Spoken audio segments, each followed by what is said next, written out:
I don't know where to begin. I'm just not naturally talented. I always wished I could do that. Self-doubt in the face of something new can be paralyzing. I would guess this is one of, if not the biggest roadblock to improving our lives. Our modern culture prizes success, popularity, instant gratification so much. Like the idea of trying something new or unfamiliar can feel really far away. I mean, shouldn't you focus on improving the things you're already good at?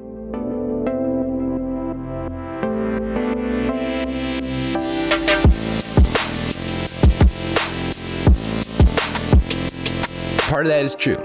Long hours and years grinding away at a single goal is probably long-term the best and only way to achieve total mastery of something. But a potential idea or hobby is no way a waste of time.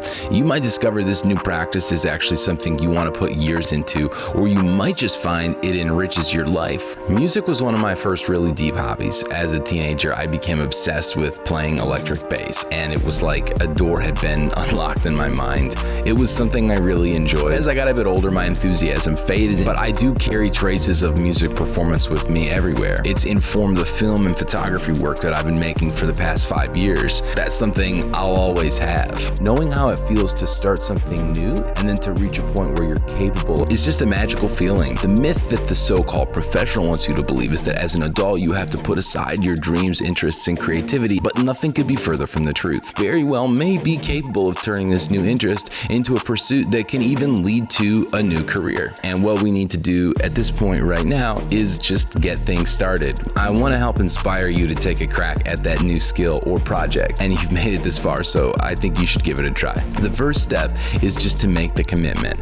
It's the smallest step and the biggest. Realistically, there are probably a dozen things you could choose. Commit to that daily practice for the next month. Everybody feels pressure of what they should be doing, especially right now. But in this instance, let's focus on what's best for you. Whether that's writing a short story, making a painting, a song, getting into photography, taking pictures, or drawing. For day one of your new skill, take a shot in the dark. Make your best attempt completely untrained for about an hour. Write the first page of that book, make the logo for your new design, whatever it is, just immerse yourself. You'll only improve from here, and this will also give us something that you can look back on to measure your progress. The second step I would say is just to research, like learn as much as you can about this thing. There's no doubt that you can find resources to help develop your ability. And on day two, just try dedicating your time to building a document of inspiration, references, tutorials, books you might want to read. You can use a notepad, a note app, a Google Doc, but try to stay organized. Research into the things you like. This is the DIY approach. So you may be getting bad information, but if you try to move quickly through resources, I think you'll find a pattern will emerge. It will be overwhelming, but if you keep it a little broad, I think you'll find just some inspiration to get going. In other videos, I've talked about developing the habit of 1 hour per day, 4 to 5 times per week. This is a way to build creative momentum. I think it works really well kind of across the board with all different creative disciplines. Your research phase should last a few days, and I think simultaneously you can evaluate your habits and start to kind of make a plan for what the rest of your month is going to look like. As you prepare to transition from research and planning to actually doing the thing, I'd suggest just plotting out your unique process to bring an idea from beginning to end. If you're writing music, maybe spend a week drafting a song and then move on. If it's photography, make sure you're stepping out and taking the pictures on a daily basis. Same thing with drawing, writing. Whatever you will need to keep the process moving should be your focus. I like to start really small and make things from start to finish as fast as possible. Regardless of the specific process or medium you're working in, good habits require a sort of iterative process where you start something, complete it, and then evaluate it to see what you can learn before moving on. Plan out this whole process as much as you can for the month. Now it's time to get to work. Whatever you have planned out, we're gonna just execute it.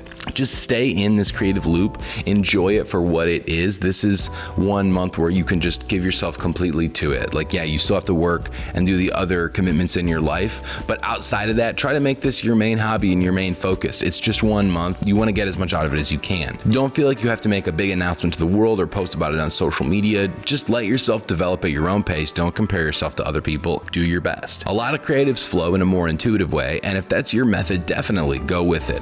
I imagine many people who end up on this video will be here because they're maybe a bit more like me, more cerebral learners. I like to develop the structure and limits to allow the work to be forged within. You want to make sure you're spending multiple sessions a week focused on the creative process, and you definitely will have some output from this. Put away the computer or phone unless you need it for your creative medium, and stay centered in the work of creativity, 1 or 2 hours a day, 4 days a week. You might find yourself even in longer sessions as the weeks go on, and that's great because it means you're really enjoying the work. But if you feel like giving up, make sure you stick with it for at least a month. When you're sitting in this same seat 1 month later, you'll feel proud about the progress that you've made.